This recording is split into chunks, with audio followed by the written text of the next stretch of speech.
In a simple village in ancient Batavia, a boy named Pitung was born. From childhood, he grew up diligent, obedient to his parents, and skilled at reciting the Quran. Village life at that time was simple, with people subsisting on farming, raising livestock, or trading in the market. However, beneath this simplicity, hardship was palpable. As the land of Batavia was still under Dutch control, many people had to pay high taxes and work hard, yet remained poor. Pitung grew up with a passion for defending the truth. He studied religious knowledge from his Quran teacher and also practiced Si, a traditional Betawi martial art. Through his diligence, he became a physically and spiritually strong young man. People in the village began to recognize him as intelligent, brave, and fearless. Days passed, and the people's suffering intensified.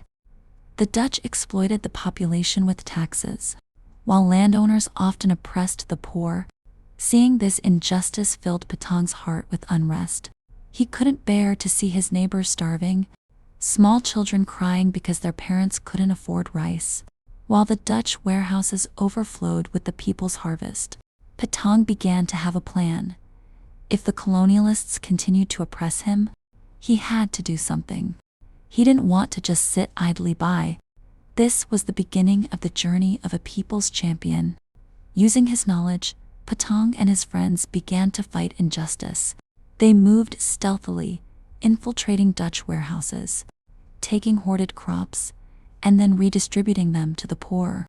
Nights in the village were filled with whispers. "There's a hero defending us." The common people felt they had a protector. Even as the Dutch grew increasingly angry, Pitung's reputation grew. He wasn't just a warrior, but a symbol of Betawi courage.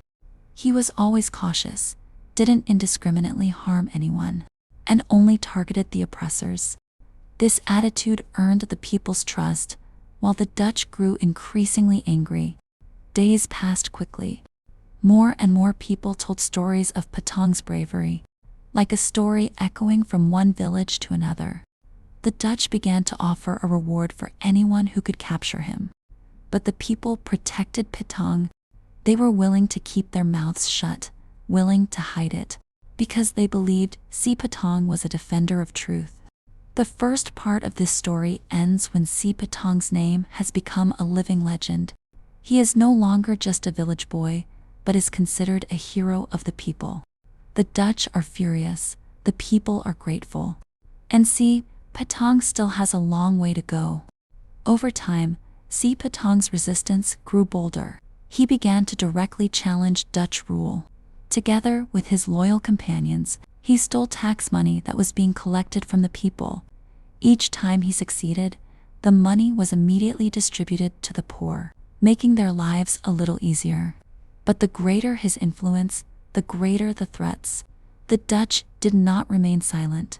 They devised strategies, sent spies, and even exploited people tempted by the promise of rewards. Si Pitung knew that it would become increasingly difficult for him to move freely, but his determination never wavered. With every step, Si Pitung strove to be wise. He knew that fighting the colonialists was no easy matter. Sometimes he had to hide, sometimes he had to move swiftly in the middle of the night. Despite this, the spirit of the people always accompanied him. Children called his name proudly. Parents prayed for his safety, and young people wanted to emulate his courage. But history often has a bitter side for a hero. Betrayal comes from those closest to him. Someone was tempted by the Dutch's promises and told them where Si Pitung was hiding. One day, the Dutch arrived with a full force and surrounded his hiding place. A battle ensued. Si Pitung fought bravely. His martial arts skills overwhelmed many of his enemies, but they were too numerous. The Dutch's bullets and modern weapons left him wounded. Despite the situation, Pitung persisted, ultimately dying as a champion of the people. News of his death spread quickly. The Betawi people mourned the loss of their protector.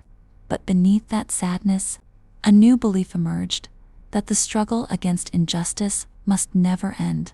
Si Pitung's name never faded. Instead, it shone even brighter. He became a symbol of courage, a symbol of resistance, and a story passed down through generations. To this day, in Betawi lands, Si Pitung's name is still remembered. He is likened to the Robin Hood of the West, but with Betawi blood and soul. His story is not just a fairy tale, but a reminder that courage can come from anyone, even from a village youth who refuses to see his people oppressed.